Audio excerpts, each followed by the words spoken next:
नमस्कार विद्यार्थियों, मैं डॉक्टर विश्राम, assistant professor history, government PG college Bandikui. इतिहास विषय में रुचि रखने वाले सभी विद्यार्थियों एवं अध्येताओं का एक नवीन ई कंटेंट विषय बिंदु के साथ आप सभी का हार्दिक अभिनंदन और स्वागत करता हूं। आज हम जिस विषय बिंदु पर चर्चा करने जा रहे हैं, उस विषय बिंदु का शीर्षक है इतिहास में पूर्वाग्रह। ये विषय बिंदु अपने आप में इतना महत्वपूर्ण है।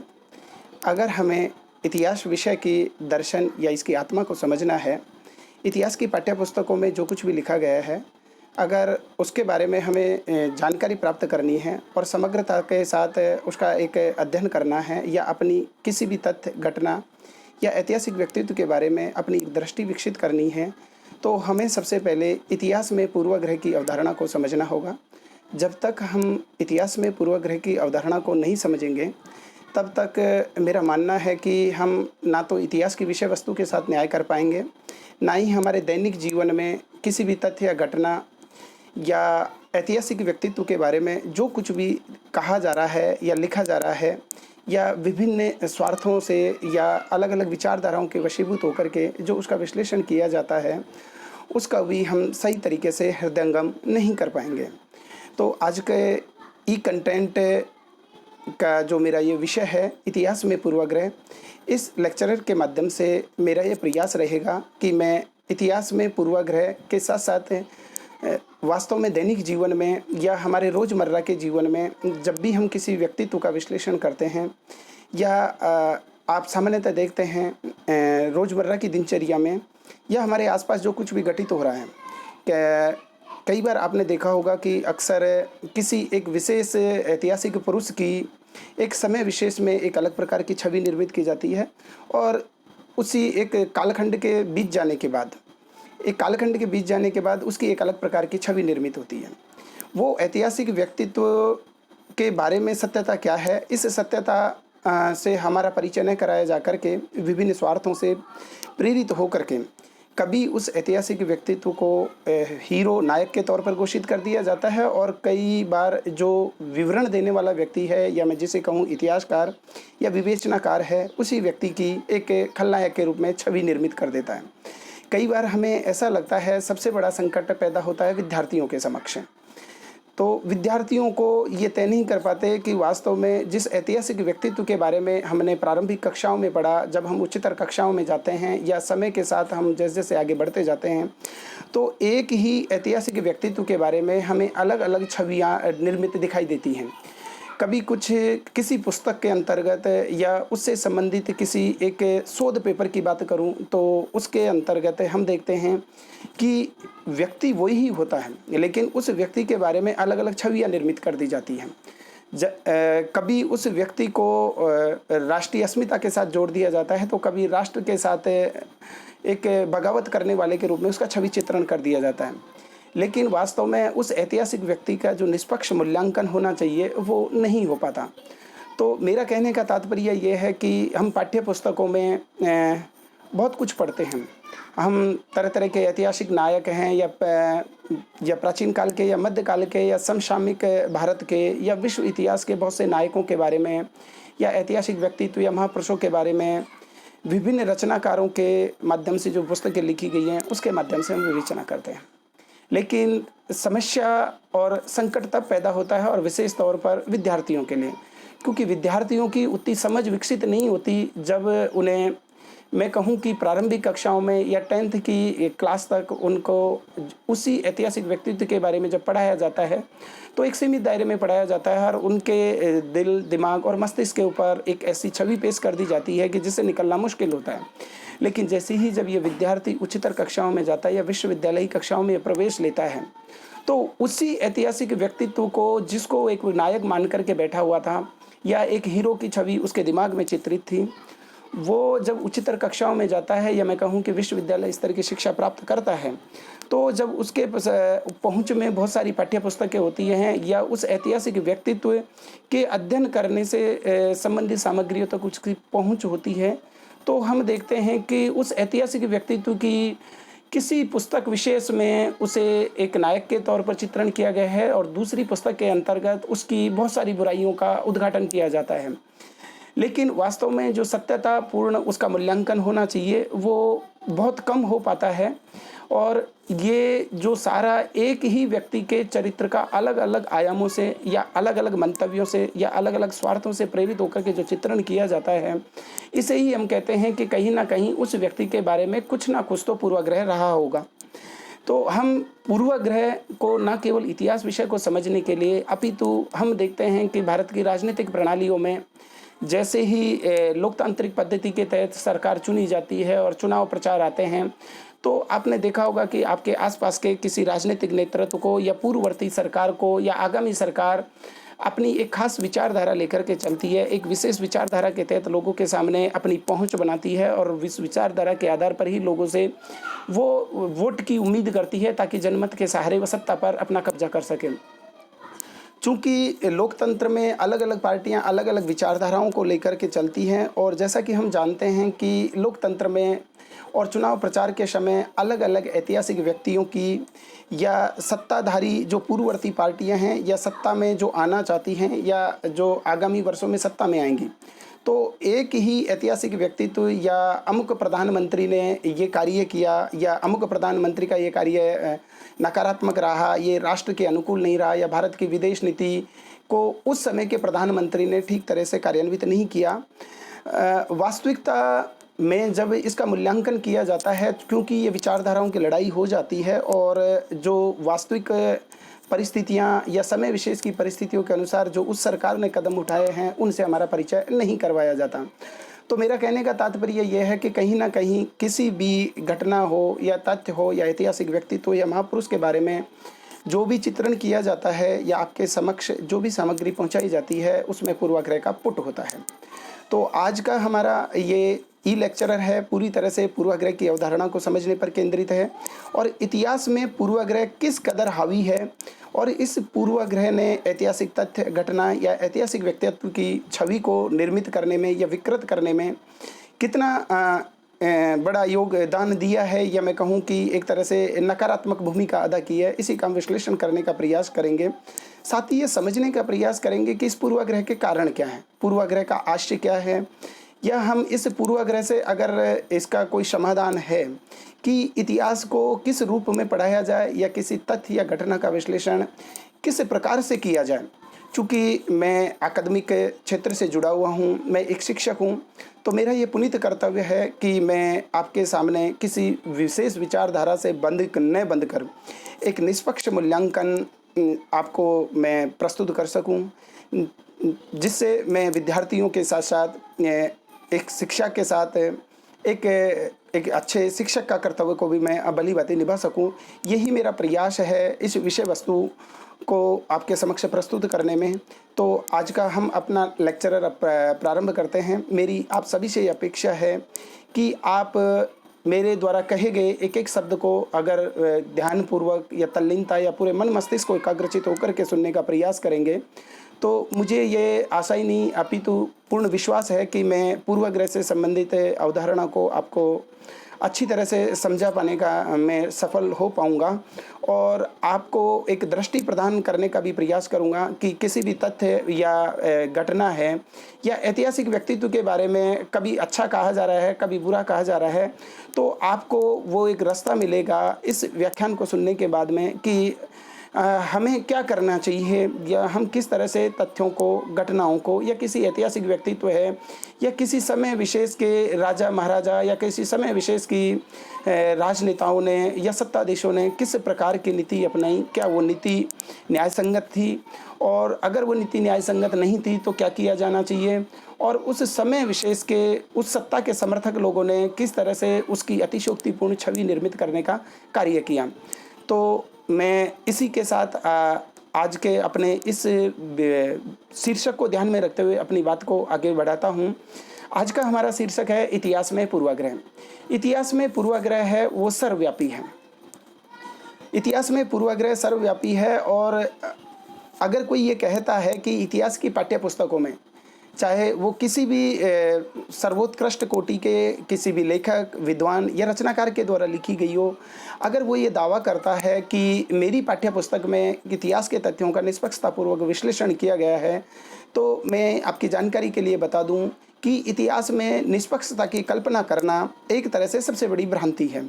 इतिहास में पूर्वाग्रह सर्वव्यापी है और इतिहास में पूर्वाग्रह इस तरह से मिले हुए हैं जैसे समुद्र में नमक मिला हुआ होता है।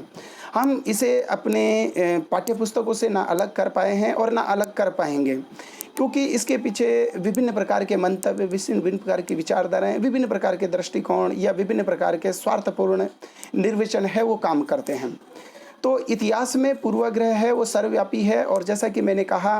कि अगर किसी पाठ्य पुस्तक में या किसी इतिहासकार के द्वारा या किसी शिक्षक के द्वारा ये कहा जाता है कि मैं महाराणा प्रताप कुछ ऐसे थे, या अकबर ऐसे थे, चंद्रगुप्त मौर्य ऐसे थे, या महात्मा गांधी के बारे में कुछ कहा जाता है, या जवाहरलाल नेहरू के बारे में कुछ कहा जाता है, या सुभाष चंद्र बोस के बारे में कहा जाता है, तो मेरा मानना है कि किसी भी महापुरुष का निष्पक्ष मूल्यांकन आज तक नहीं किया गया है। और निष्पक्ष मूल्यांकन नहीं होने के पीछे कारण है कि इससे जुड़े हुए विभिन्न प्रकार के स्वार्थ निहित विचारधाराएं और व्यक्तियों के एक खास परिवेश में उसका लालन पालन होता है, समाज की बाध्यताएं होते हैं, तत्कालीन सत्ता और सत्ताधीश है उसका संबंधित जो विश्लेषण करने वाला है उसके ऊपर एक मनोवैज्ञानिक दबाव डाला जाता है कि वो चीज़ों को उस तरह से दिखाए जिस तरह से सत्ता और सत्ताधीश देखना चाहते हैं। ये हर युग की समस्या रही है, चाहे हम प्रारंभिक इतिहास लेखन की बात कहें, किसी ने भी इतिहास में पूर्वाग्रह को अलग नहीं किया है। तो सबसे पहले हम समझने का प्रयास करते हैं कि वास्तव में पूर्वाग्रह से हमारा तात्पर्य क्या है। यहाँ बात सिर्फ इतिहास में पूर्वाग्रह की नहीं है, ये बात हम रोजाना समाचार पत्रों में विभिन्न प्रकार के संपादकीय देखते हैं या विभिन्न प्रकार के जाति से संबंधित मुद्दे देखते हैं, या आपने देखा होगा कि सोशल नेटवर्किंग साइट है या व्हाट्सएप ग्रुप है या इंस्टाग्राम है, फेसबुक है, अलग अलग जाति, कम्युनिटी या धर्म से संबंधित ग्रुप बने हुए हैं और उसमें अपने से संबंधित या उनके हितों का पक्ष पोषण करने वाले महापुरुषों का अतिशयोक्तिपूर्ण चित्रण किया जाता है। और वास्तव में उस महापुरुष का इस देश, राष्ट्र और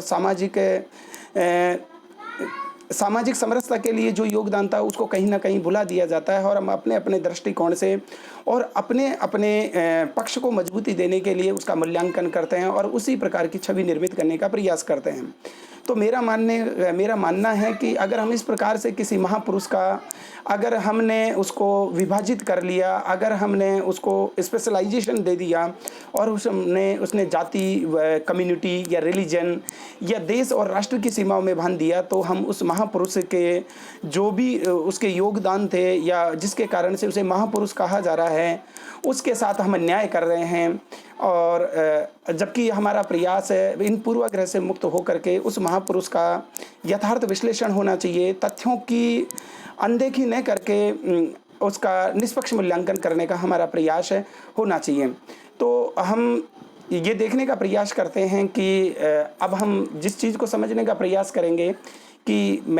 मैंने अभी आपसे बात की कि इतिहास में पूर्वाग्रह है, और न केवल इतिहास में अपितु जितने भी सोशल साइंस के सब्जेक्ट्स हैं या हमारे दैनिक जीवन में जो कुछ भी घट रहा है या हम किसी के बारे में भी कोई एक दृष्टिकोण विकसित कर लेते हैं उसे ही हम कहते हैं पूर्वाग्रह।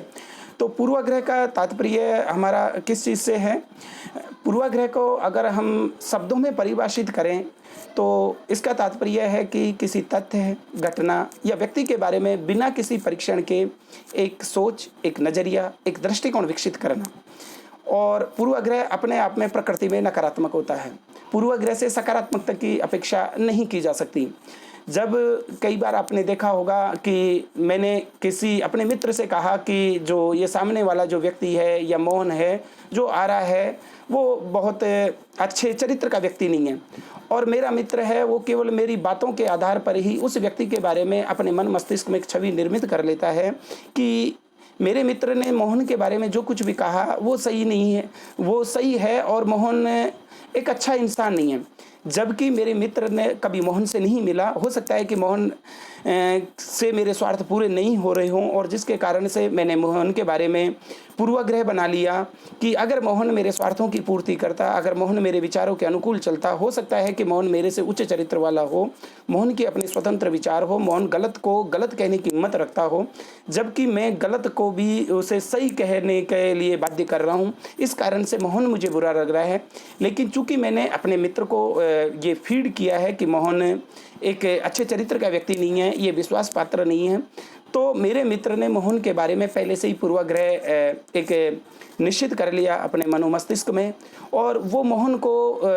मोहन भले ही कितना सदाश्य चरित्र का व्यक्ति हो, ईमानदार है, सही को सही कहने की हिम्मत रखता है, गलत को गलत कहने की हिम्मत रखता है, वो बुराई के सामने नहीं झुकता, हर बुरी चीज़ का वो विरोध करता है। लेकिन इसके बावजूद भी मेरा मित्र है, उसके बारे में एक नैरेटिव है, उसके दिमाग में नैरेटिव बायस्ड है, वो उसके दिल दिमाग और मस्तिष्क में विकसित हो जाता है कि मोहन एक अच्छा इंसान नहीं है। तो इसे हम कहते हैं पूर्वाग्रह का आशय, क्योंकि मोहन से मेरा मित्र कभी मिला नहीं, लेकिन उसने मोहन के बारे में पहले से ही एक सोच, एक नज़रिया, एक दृष्टिकोण विकसित कर लिया। इसे ही हम कहते हैं पूर्वाग्रह। हमने किसी भी महापुरुष के बारे में नहीं पढ़ा, हमने गौतम बुद्ध के बारे में नहीं पढ़ा, हमने महापुरुष के बारे में नहीं पढ़ा, हमने डॉक्टर भीमराव अंबेडकर के बारे में नहीं पढ़ा, हमने महात्मा गांधी के बारे में नहीं पढ़ा, जवाहरलाल नेहरू के बारे में नहीं पढ़ा, अटल बिहारी वाजपेयी के बारे में नहीं पढ़ा, या किसी भी भारतीय प्रधानमंत्री के बारे में हमने मूल्यांकन नहीं किया, और किसी खास संगठन के बारे में हमने मूल्यांकन नहीं किया। लेकिन लोगों की कही कही बातों के आधार पर हमने उस संगठन या उस व्यक्ति के बारे में एक दृष्टि, एक नज़रिया पहले से ही विकसित कर लिया कि हाँ, ये जो व्यक्ति है या ये संगठन है, इसकी नीति ऐसी है, ये नकारात्मक है, ये कुछ अच्छा नहीं कर सकते। इसे ही हम कहते हैं पूर्वाग्रह। तो ये पूर्वाग्रह अपनी प्रकृति में नकारात्मक होता है, और जिस व्यक्ति के दिल दिमाग और मस्तिष्क में पूर्वाग्रह व्याप्त हो गया, उससे हम निष्पक्ष मूल्यांकन की उम्मीद नहीं कर सकते। निष्पक्ष मूल्यांकन के लिए व्यक्ति के दिल दिमाग और मस्तिष्क में पूर्वाग्रह नहीं होना चाहिए, लेकिन पूर्वाग्रह व्यक्ति को इस कदर चारों तरफ से घेरा हुआ है कि इससे पृथक होना व्यक्ति के लिए संभव नहीं है। तो हम देखेंगे कि इस पूर्वाग्रह के कारण क्या हैं, या वो कौन से कारण हैं जिसके कारण से व्यक्ति पूर्वाग्रह का शिकार होता है, ताकि हम ये समझ पाने का प्रयास करेंगे कि इतिहास में पूर्वाग्रह के किस कारणों से हावी है, और इतिहास में जो तथ्य और घटनाओं का वर्णन किया गया है उसके पीछे पूर्वाग्रह के कौन कौन से कारण जिम्मेदार रहे हैं।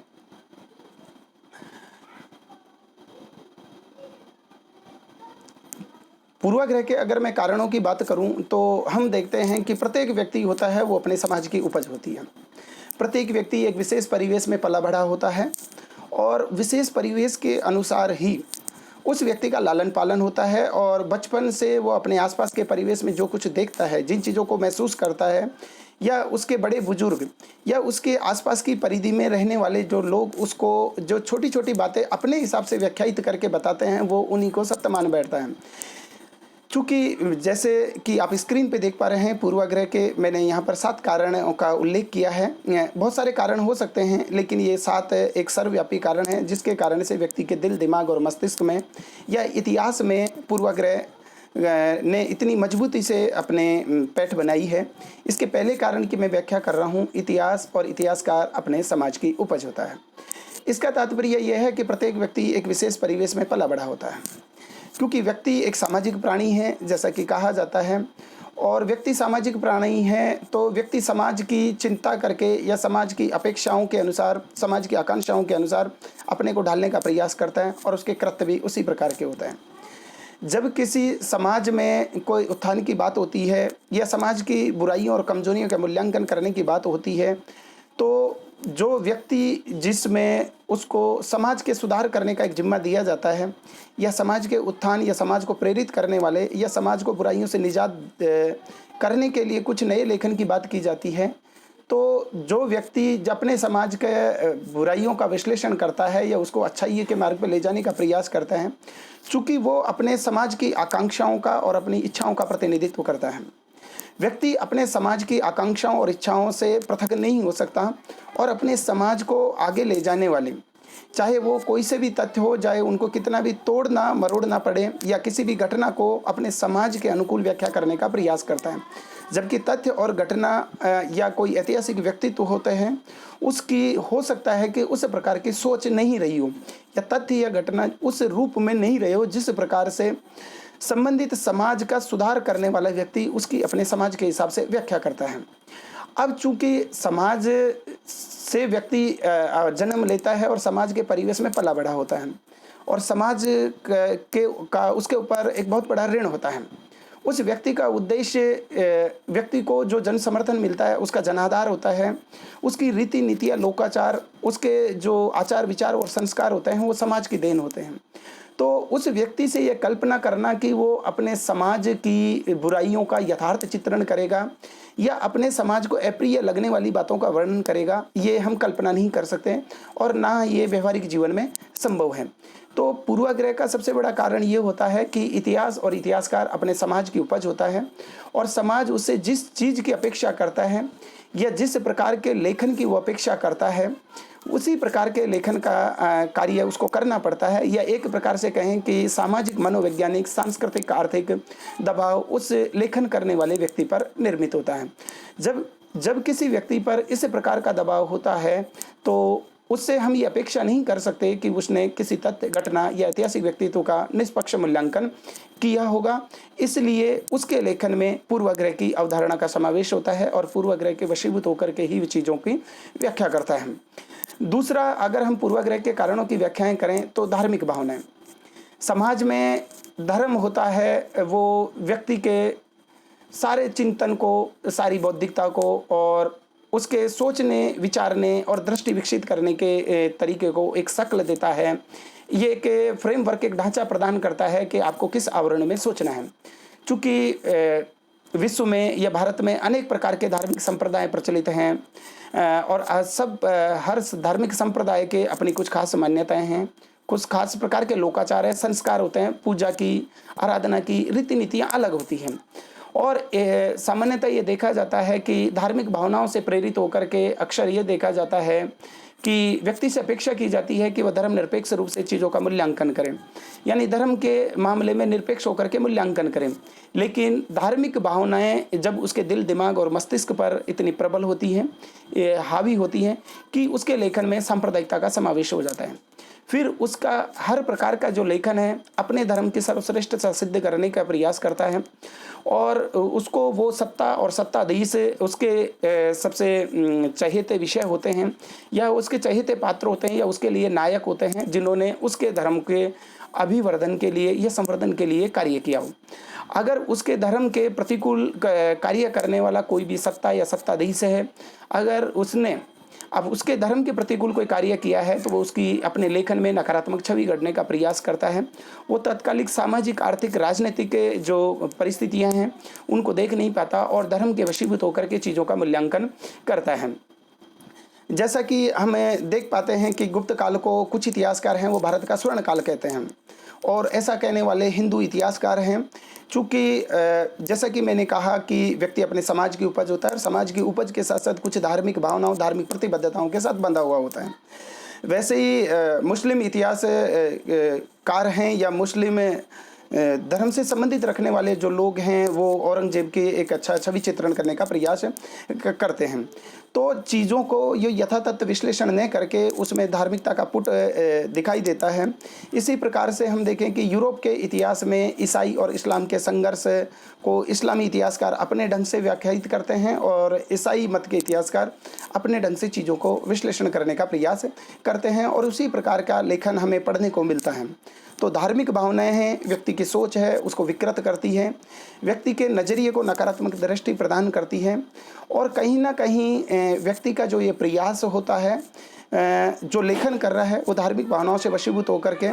चूँकि वो अपने धर्म के खिलाफ जाकर के कोई भी बात नहीं कर सकता और अगर धर्म के विपरीत जाकर के बात कर रहा है तो उसको धर्म बहिष्कृत या धर्म विरोधी करार दे दिया जाता है। और हमारे समाज में धर्म और जाति दो ऐसी तत्व हैं जिनके खिलाफ अगर किसी व्यक्ति ने जाकर के कुछ लिख दिया तो उसका सारा कैरियर या सारा अकादमिक जो भी क्षेत्र है वो एक तरह से नेस्तनाबूद कर दिया जाता है, क्योंकि जाति और धर्म के खिलाफ एक तरह से लेखन है उसको वर्जित माना गया है। चूँकि लेकिन हम एक अकादमिक चर्चा कर रहे हैं तो मैं जाति और धर्म के ऊपर मैं कोई व्यंग या टीका टिप्पणी नहीं कर रहा। मैं सिर्फ ये बताने का प्रयास कर रहा हूँ कि व्यक्ति के समाज में उसकी जाति प्रधान होती है, अपने समाज की अपेक्षाओं और आकांक्षाओं का प्रतिनिधित्व करता है, तो उससे निष्पक्ष मूल्यांकन की हम अपेक्षा नहीं कर सकते। इस कारण से वो अपनी जाति को सर्वश्रेष्ठ बनाने का प्रयास करता है अपने लेखन से, और अपनी जाति से संबंधित ऐतिहासिक महापुरुषों को या ऐतिहासिक व्यक्तित्व है उसको सभी महापुरुषों में उच्चतम दर्जा देने का प्रयास करता है। इसी प्रकार से धार्मिक भावनाएं भी उसके लेखन को प्रभावित करती हैं। इसी प्रकार से अगर मैं तीसरे कारण का उल्लेख करूं, जिसमें हैं इतिहासकार के स्वयं के पूर्वाग्रही विचार हैं, वो भी किसी के निष्पक्ष लेखन को प्रभावित करते हैं। स्वयं के पूर्वाग्रही विचार का तात्पर्य ये है कि अगर व्यक्ति का जो लालन पालन है ये या सामाजिक विषमताएं हैं, धार्मिक कट्टरता का अगर वो शिकार हुआ है, तो वो हर अपनी जो दयनीय, दीनहीन और दुर्दशा के लिए वो जाति को या धार्मिक कट्टरता को जिम्मेदार ठहराएगा। या किसी विशेष प्रकार की शासन प्रणाली में उसको लगता है कि उसके साथ कुछ गलत हुआ है, या उसकी आकांक्षाओं के अनुरूप कार्य नहीं हुआ, या उसके आजीविका के साधन निर्मित नहीं हो पाए, तो वो अपने दिमाग में एक नैरेटिव पहले से ही विकसित कर लेता है कि अमुक शासन प्रणाली है, या अमुक जाति के लोग हैं, या अमुक धार्मिक विचारधारा के कारण, या अमुक राजनीतिक विचारधारा के लोग हैं, वो सही नहीं होते, ये मानवता के लिए कल्याणकारी नहीं हैं, ये एक प्रकार से नकारात्मक छवि रखते हैं और इसके कारण से ये मेरी दुर्दशा हुई है। तो स्वयं के पूर्वाग्रही विचार होते हैं, वो व्यक्ति को कभी भी स्वतंत्र निष्पक्ष लेखन करने में बाधा डालते हैं, और उसके जिस निष्पक्ष मूल्यांकन की हमें आशा रहती है, उस निष्पक्ष मूल्यांकन से हम वंचित रह जाते हैं। मैं चौथे कारण का जिक्र करना चाहूँ तो वो है मानवीय कारण। मानव के साथ बहुत सारे नैतिक मूल्य जुड़े हुए होते हैं। मनुष्य को प्रारंभ से ही बहुत सारे नैतिक मूल्यों, आचार विचारों की शिक्षा दी जाती है, और भारतीय समाज की एक जो सबसे बड़ी परंपरा रही है, या मैं उसे आकदमिक दृष्टि से कहूँ तो एक विकृति रही है कि पितृसत्तात्मक समाज की परंपरा रही है। और इस पितृसत्तात्मक समाज में लड़कियों को या महिलाओं को पुरुषों से नीचे दर्जा दिया गया है। हालांकि भारतीय संविधान में उन्हें समानता का दर्जा दिया गया है, लेकिन आज भी हम देखते हैं कि बहुत सारे ऐसे कारण हैं जिनके कारण से व्यक्ति के दिमाग में या मन मस्तिष्क में पहले से ही इस तरह का दृष्टिकोण विकसित हो जाता है कि महिलाओं को परिश्रम वाले काम या बौद्धिकतापूर्ण काम है उनमें जगह नहीं दी जानी चाहिए। और इसी प्रकार के इतिहास लेखन को अगर हम प्राचीन काल से देखें और हम आधुनिक इतिहास तक देखें, या महिलाओं से संबंधित कोई भी कानून बनाए जाते हैं, तो उसमें उस व्यक्ति की पितृसत्तात्मकता कहीं ना कहीं हावी हो जाती है और वो उसके लेखन में दृष्टिगोचर हो जाती है। और इसी का एक दूसरा पक्ष है नारीवाद, यानी नारी के सशक्तिकरण की बात करना। कई बार ये देखने में आता है कि नारीवादी इतिहासकार है वो अतिशयोक्तिपूर्ण विवरण करते हैं, और हर प्रत्येक घटना के लिए या नारियों की दलित, समित और शोषित स्थिति के लिए पुरुषों को भी जिम्मेदार ठहराते हैं। लेकिन तस्वीर का जो पहलू है या सच्चाई है इन दोनों के बीच है। महिला की दयनीय दुर्दशा के लिए पुरुष और स्त्री दोनों बराबर से जिम्मेदार रहे हैं। बस चीज़ों का हमें यथोचित मूल्यांकन करने की आवश्यकता है। मैंने कहा कि अगर व्यक्ति पितृसत्तात्मकता की विचारधारा में विश्वास करता है तो वो महिला को हर प्रकार के दोष के लिए, हर प्रकार की विकृति के लिए जिम्मेदार ठहराएगा। लेकिन अगर वो नारीवादी इतिहासकार है या नारीवादी चिंतक है, तो वो अपनी जो मंतव्य है, अपनी दृष्टि है या अपने लेखन को, उसका जो दृष्टिकोण होगा वो नारीवादी होगा, और वो कहीं ना कहीं हर बात के लिए पुरुषों को दोषी ठहराएगा। तो मेरा कहने का तात्पर्य यह है कि मानवीय कारण भी, या एक खास प्रकार के ये अपेक्षा की जाती है कि समाज में कुछ नैतिक मूल्य सिखाए जाते हैं, जैसे धर्म है, कर्म कांड है, पूजा पाठ है, उसी को सर्वश्रेष्ठ माना जाता है और कर्म को महत्ता नहीं दी जाती। तो व्यक्ति जो करेगा वो हर बात में वो नियतिवादी हो जाता है। तो जो व्यक्ति इस तरह का है और इस तरह के उसमें एक गुणों का, एक मूल्यों का विकास हुआ है, उसके लेखन में भी वही चिंतन देखने को मिलेगा। तो हम उस व्यक्ति की अगर कोई पाठ्य पुस्तक पढ़ते हैं या उस व्यक्ति के चिंतन से संबंधित कोई लेख पढ़ते हैं, तो हम ये अपेक्षा नहीं कर सकते कि उसके द्वारा दिया गया मूल्यांकन निष्पक्ष है, क्योंकि वो उस व्यक्ति में पहले से ही एक पूर्वाग्रह किसी भी तथ्य या घटना के बारे में पहले से ही उसके दिल दिमाग के अंदर ये गहराई से समाया हुआ है कि अमुक घटना के लिए ये कारण जिम्मेदार है, या समाज को ऐसा होना चाहिए, और ये व्यक्ति कहीं ना कहीं एक रूढ़िवादी दृष्टिकोण का प्रतिनिधित्व करता है और ये हर प्रगतिवादी कदम है उसको समाज के लिए हानिकारक बताने का प्रयास करता है। तो पूर्वाग्रह का ये भी एक बहुत बड़ा कारण है। अगर मैं पाँचवें कारण की बात करूं तो इस पाँचवें कारण में हम बात करते हैं कि जिसके कारण से किसी लेखन में या किसी महापुरुष या ऐतिहासिक व्यक्तित्व के विवरण के बारे में या किसी तथ्य घटना के विवेचना के बारे में जो पूर्वाग्रह दिखाई देता है, उसका पांचवा कारण है विभिन्न विचारधाराओं से जुड़ा। समाज में बहुत सी राजनीतिक विचारधाराएं हैं, अलग अलग प्रकार की राजनीतिक विचारधाराएं एक विशेष प्रकार की सामाजिक, राजनीतिक और आर्थिक प्रणाली का समर्थन करती है और जो व्यक्ति उन विचारधाराओं से जुड़ा हुआ होता है वो अपनी विचारधारा के पक्ष में बहुत सारे तर्क है वो पेश करता है और उसकी विचारधारा से विपरीत विचारधारा की वो निंदा करता है। अगर मैं बात करूं तो समाज में विभिन्न प्रकार की विचारधाराएं जो व्यक्ति के सामाजिक, आर्थिक, राजनीतिक और सांस्कृतिक जीवन है उसका निर्धारण करती है और विभिन्न प्रकार के चिंतन और लेखक हैं वो भी इन विचारधाराओं में बटे हुए हैं और उनका चिंतन है वो भी इन्हीं विचारधाराओं का प्रतिनिधित्व करते हैं। समाज में जो प्रचलित विचारधाराएं रही हैं उसमें एक समाजवाद है, हम एक कहें पितृसत्तात्मकवाद है, एक नारीवाद है,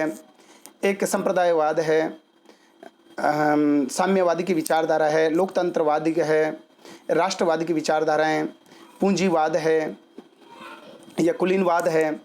अराजकतावाद। तो अलग अलग विचारधाराओं के जो प्रतिनिधित्व करने वाले व्यक्ति हैं वो अपनी विचारधारा को ही सर्वश्रेष्ठ साबित करते हैं, जबकि समाज का सामाजिक, आर्थिक, राजनीतिक और सांस्कृतिक उत्थान और विकास है या किसी व्यक्ति का समग्र मूल्यांकन है वो सभी विचारधाराओं के समावेशी प्रक्रिया के माध्यम से किया जा सकता है, न कि एक पक्षीय दृष्टिकोण के माध्यम से किया जाए। अगर मैं छठे कारण की बात करूं तो छठा कारण है कि इतिहास में व्याख्या की प्रधानता है। मैंने अपने पूर्ववर्ती व्याख्यानों में जैसा कि आप सभी को बताया है कि इतिहास में तथ्य प्रदान होता है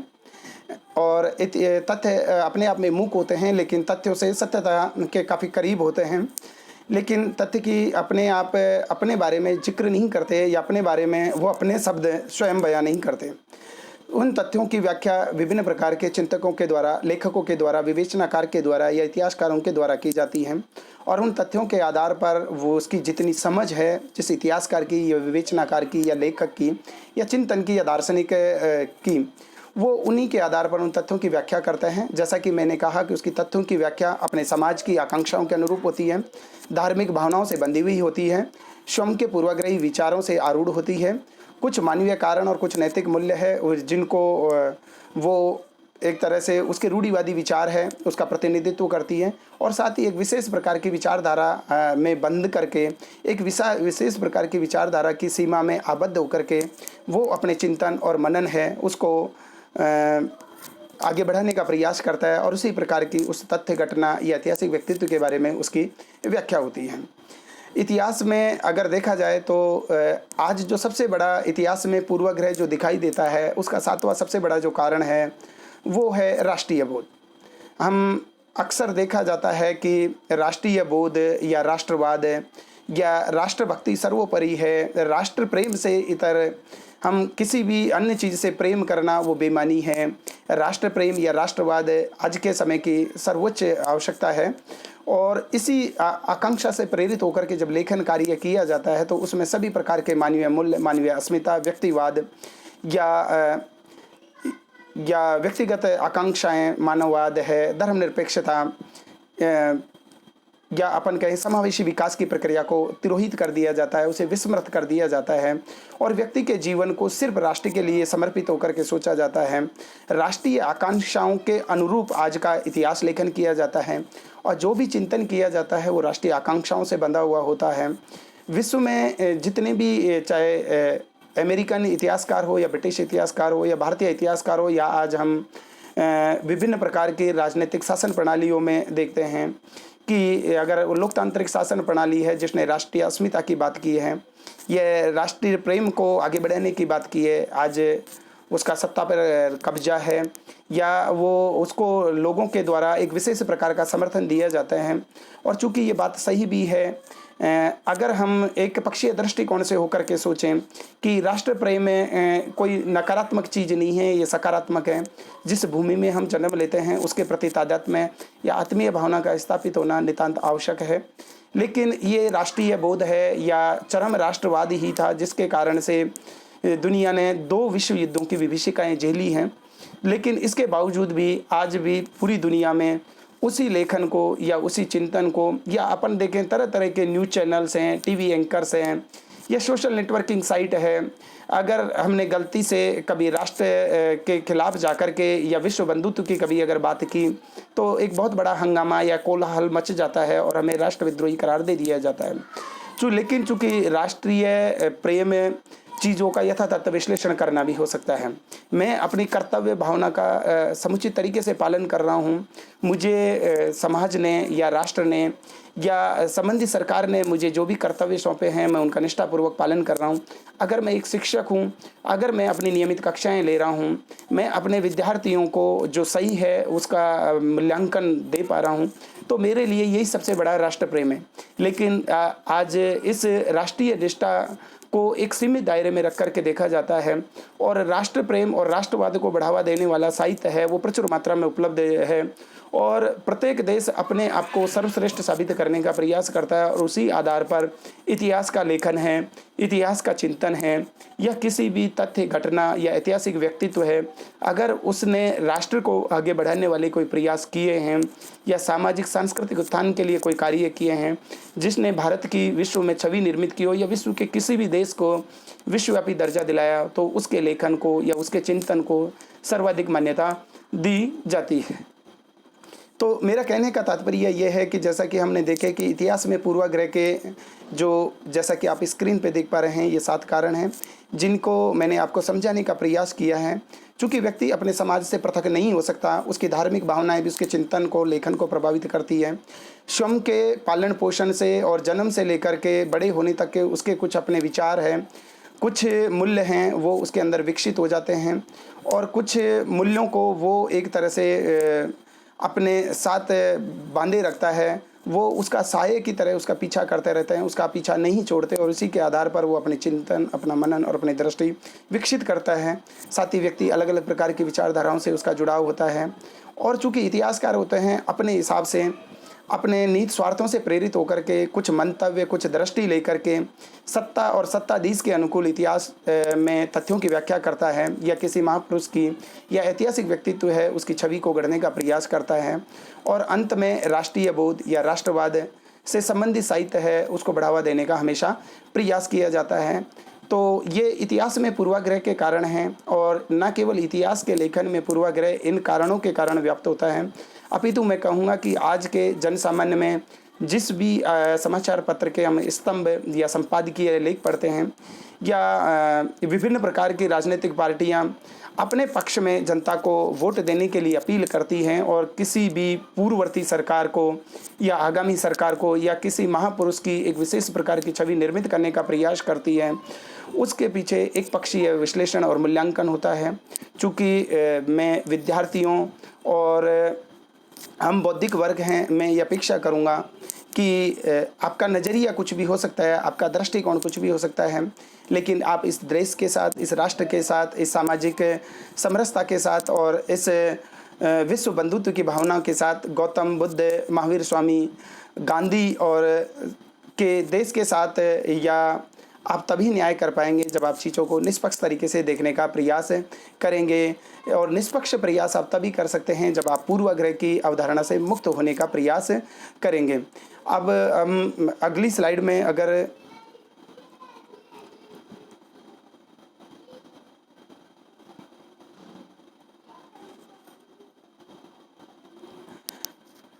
इतिहास में पूर्वाग्रह के बारे में, जैसा कि मैंने पूर्वाग्रह के बारे में आपसे बहुत चर्चा की है और मैं समझता हूं कि पूर्वाग्रह से आप काफ़ी कुछ परिचित हो गए होंगे, लेकिन चूँकि इतिहास के दर्शन के बारे में या इतिहास में जो लेखन किया गया है उसके बारे में अलग अलग प्रकार के विद्वानों ने भी अपनी बातें कही हैं। उनका इतिहास में पूर्वाग्रह के बारे में या इतिहास में तथ्य और प्रदान में से किसकी महत्ता ज़्यादा है या इतिहासकार क्या लिखते हैं जिसे हम इतिहास कहें या इतिहासकार के व्यक्तित्व को ही क्या हम इतिहास कहें, इसके बारे में अलग अलग विद्वानों ने काफ़ी कुछ कहा है। तो मैं यहाँ पर 6 विद्वानों का जिक्र करना चाहूँगा, जिसमें इतिहास लेखन, इतिहास दर्शन या पूर्वाग्रह की अवधारणा के बारे में अपने चिंतन में और अपनी लेखनी से एक तस्वीर पेश करने का प्रयास किया है। हम बात करें सबसे पहले, एक बटरफील्ड एक महान इतिहासकार रहे हैं और उन्होंने इतिहास दर्शन की अवधारणा के बारे में बहुत बड़ा योगदान दिया है। बटरफील्ड के अगर मैं कथन का जिक्र करना चाहूँ तो बटरफील्ड ने कहा है कि इतिहास में निष्पक्षता का दावा करना एक महानतम भ्रांति है। बटरफील्ड के इस कथन से मैं पूर्णतः सहमत हूँ कि मैंने जैसा कि कहा कि इतिहास में अगर किसी पाठ्यपुस्तक में या किसी इतिहासकार के द्वारा ये दावा किया जाता है कि उसने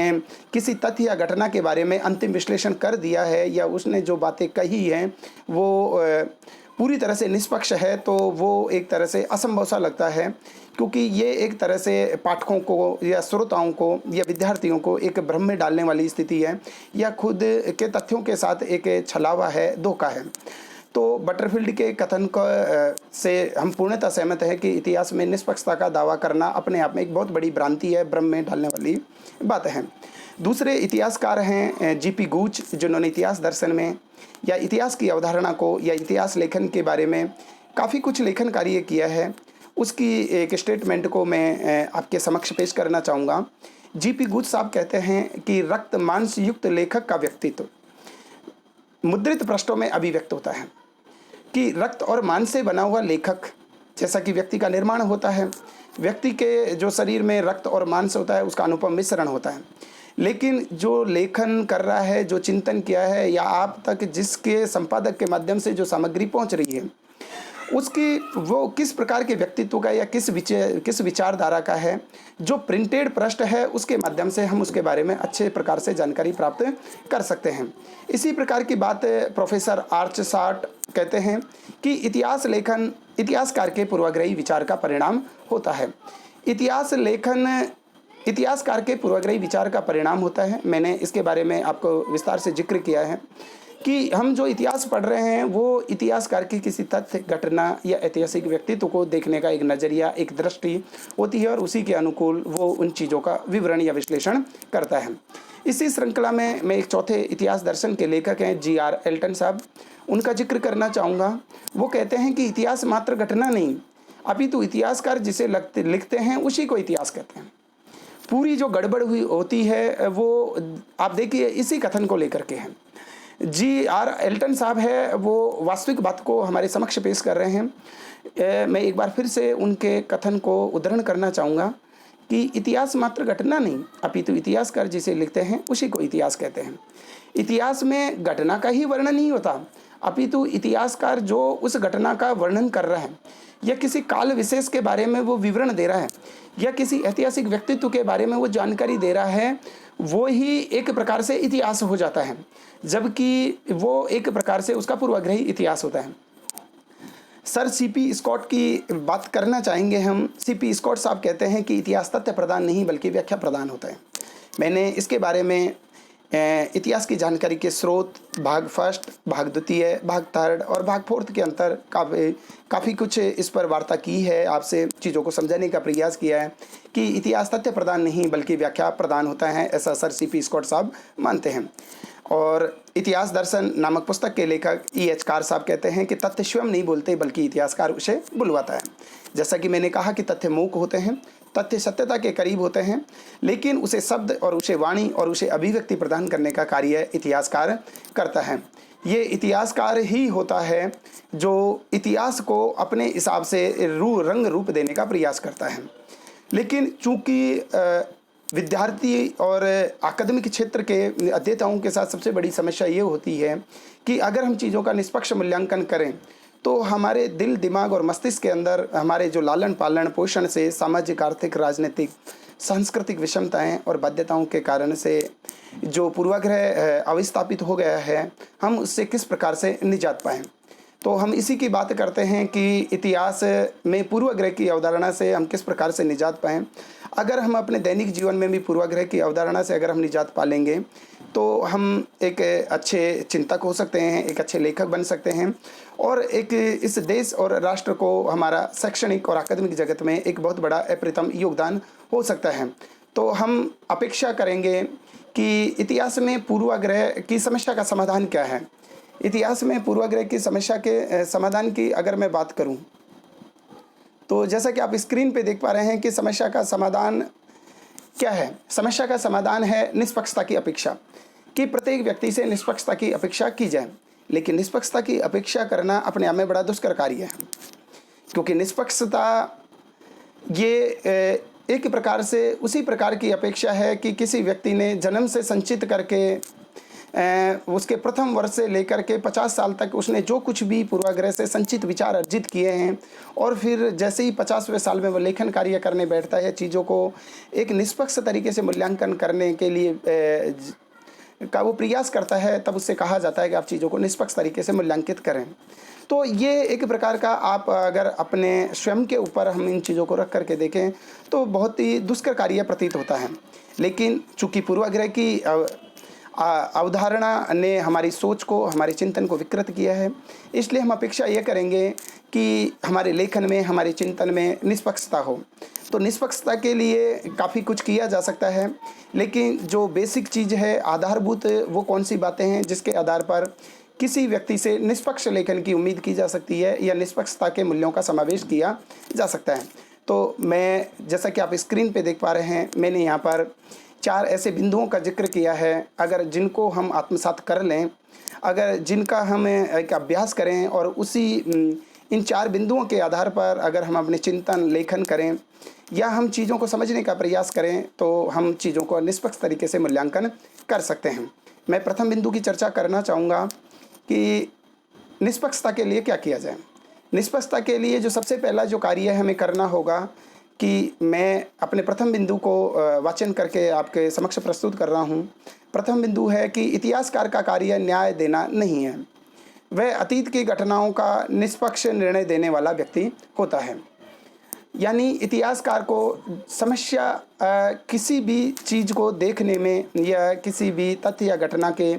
या किसी ऐतिहासिक व्यक्तित्व के बारे में सही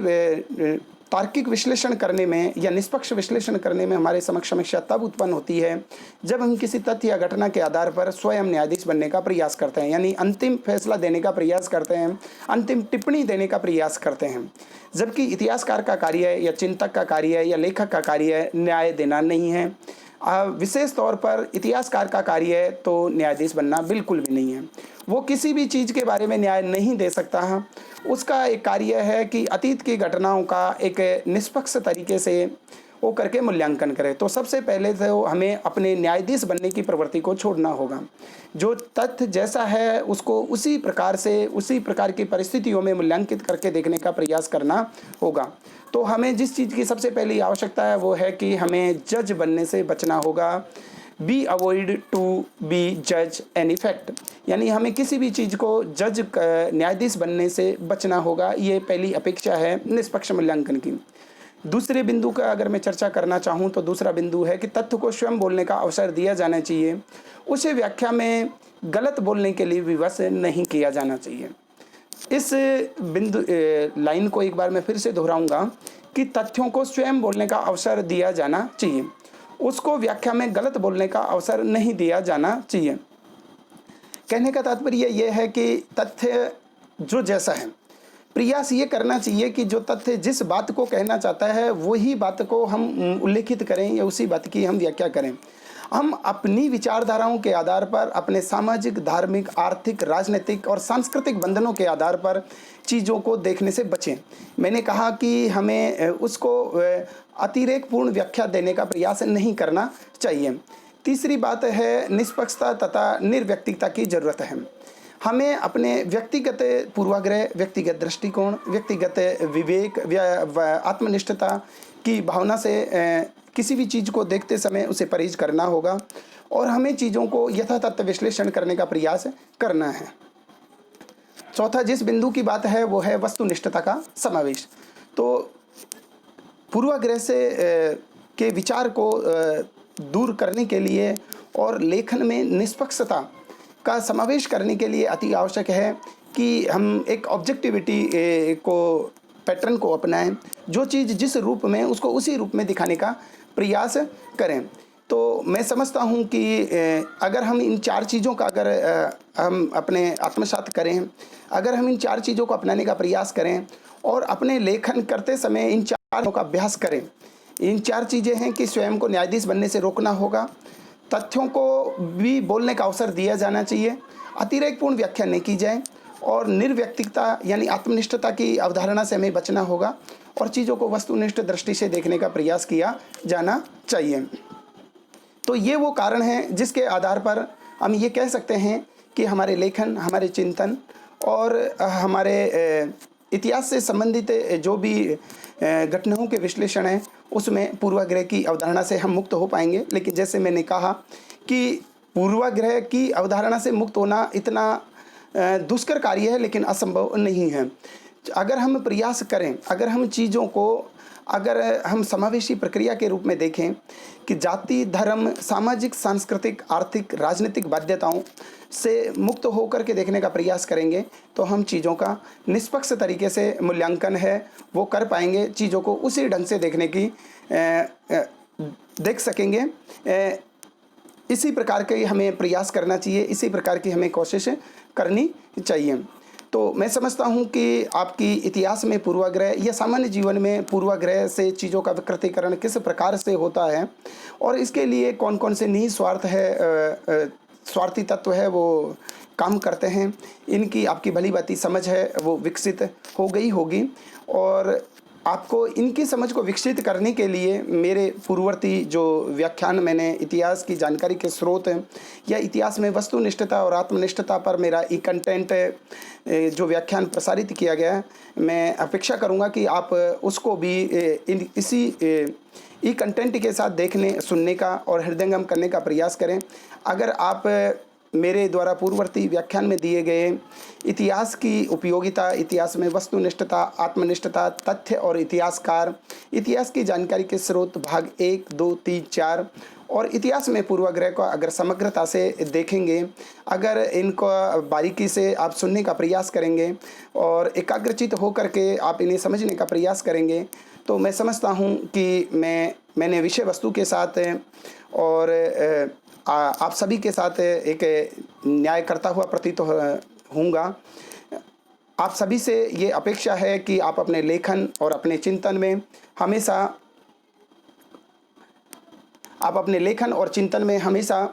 एक नवीन दृष्टिकोण को विकसित करें। लेकिन याद रखें कि ये नवीन दृष्टिकोण सामाजिक, आर्थिक, राजनीतिक और सांस्कृतिक बाध्यताओं से मुक्त होना चाहिए।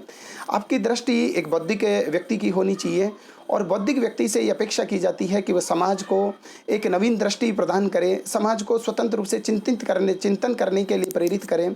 और इतिहास को जैसा है या घटना जैसी है या ऐतिहासिक व्यक्तित्व है उसको देश और काल की सीमाओं में नहीं बांधा जाना चाहिए, उसको जिस रूप में है उसी रूप में देखने का प्रयास किया जाना चाहिए। इसी के साथ आज का मेरा जो ये ई लेक्चर है इतिहास में पूर्वाग्रह वो समाप्त होता है। मैं सभी का धन्यवाद ज्ञापित करता हूँ। थैंक्स।